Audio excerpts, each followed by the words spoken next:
Welcome to Tea Time with Reya. Join her for a cup of fresh perspective on health, healing, and living well. Welcome to Tea Time.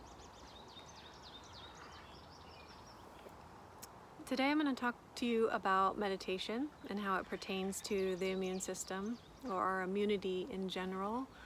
And I want to give a little disclaimer because the sounds around me are the sounds of not only bird life in the natural world, but also of a city starting to wake up. And this neighborhood is definitely waking up a bit, so bear with me with the sounds. And within the kind of chaos of life is when we really start to become more resilient. And it's a perfect opportunity to talk about meditation in that way. So for those of you who have a consistent and very strong meditative practice, I do have something to offer you as well.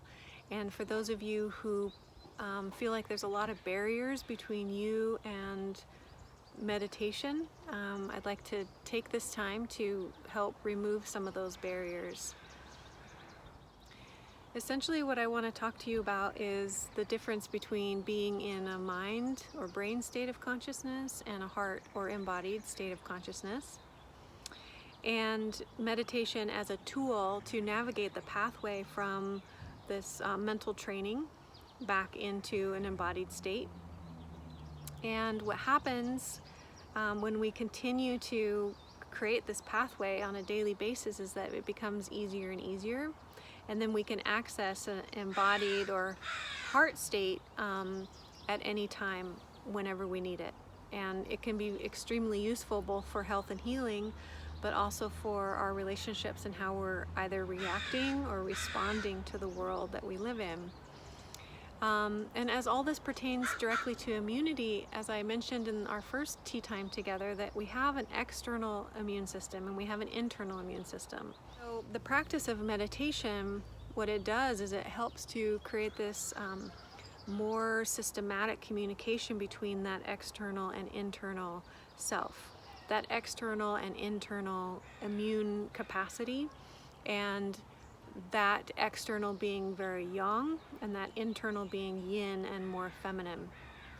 So as we navigate from the mind or the brain, which is very yang, back to the heart, which is very yin, we are creating a harmony between those aspects of ourself, and more communication between all levels of our being, all organ systems, cell to cell.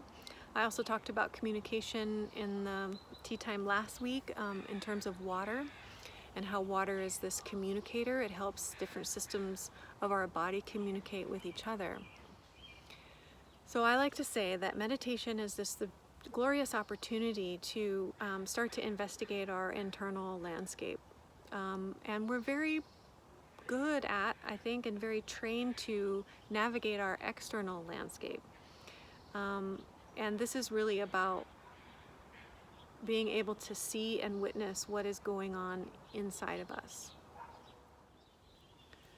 For once we move out of this mind state, this external landscape, and navigate into this internal place through meditation, through many things can give us that pathway. Then we are creating more space within our system, and our physiology is consistently responding to whether or not we're in a mind state or a heart state.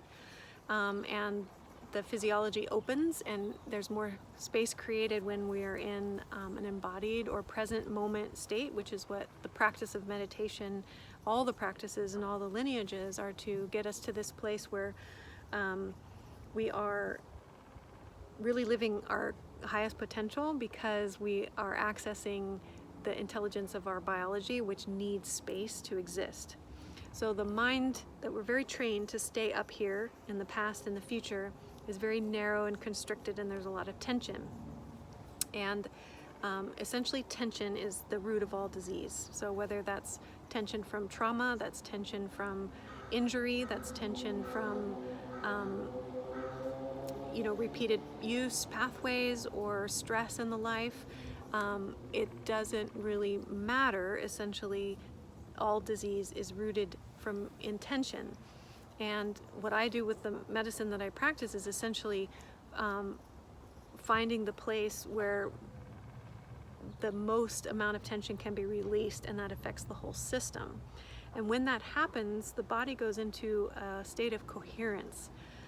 Coherence is like a symphony, so all the organ systems and external, internal, yin and yang, all the different aspects of self are pulsing and in coherence.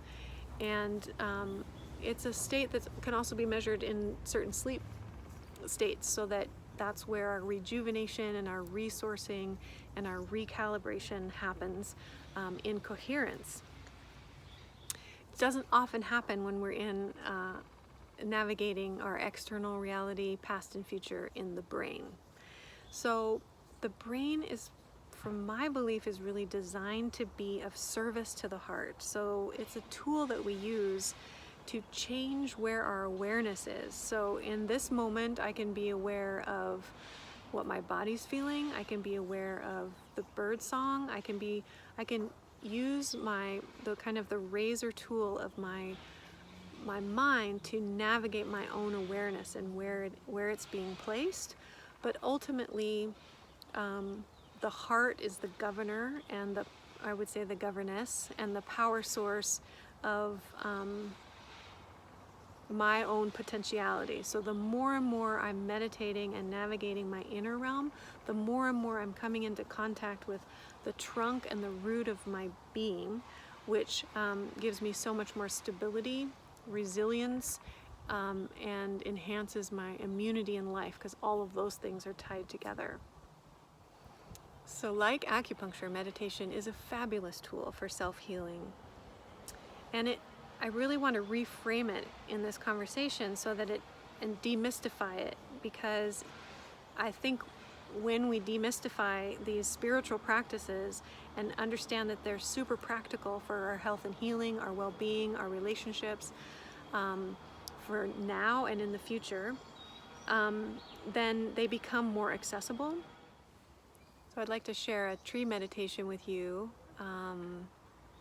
And there's no pomp and circumstance. You can do this meditation anywhere, at any time. And I'm going to give a description to you so that you can practice it whenever you want to. And I hope that you do it on a daily basis. Don't put any barriers between you and this practice, because it will offer you so much. So essentially, the tree meditation, you don't have to be near a tree. You can use your imagination. Once again, the tool of the mind, this imagination, can serve this heart or embodied experience. So wherever you are, you can be in the bathroom hiding from your kids. You can be in the closet after a shift at the hospital. You can be just taking a moment while you're waiting for the pasta to boil or whatever, to envision yourself in proximity to a tree, that this tree is in alignment with your spine.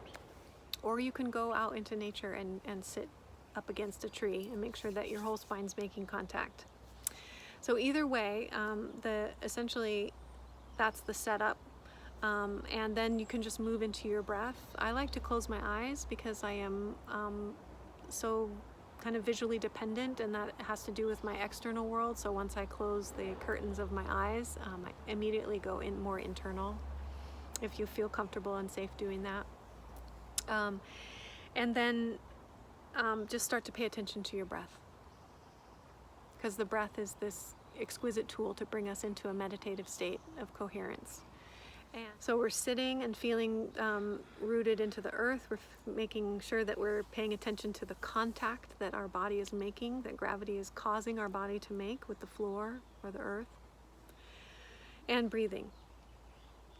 And once you drop into this state and kind of having a more internal experience, it's really beautiful to use your exhales to imagine your roots going into the ground and all the way out into this kind of expansive and very deep way. And the farther they go out, the more kind of immunity, sovereignty, and resilience that you can have.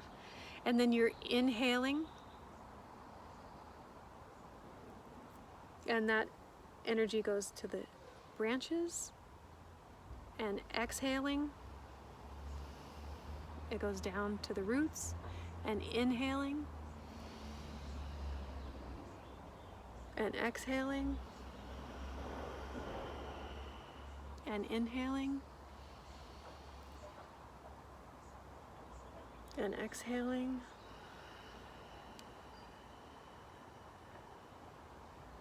and inhaling,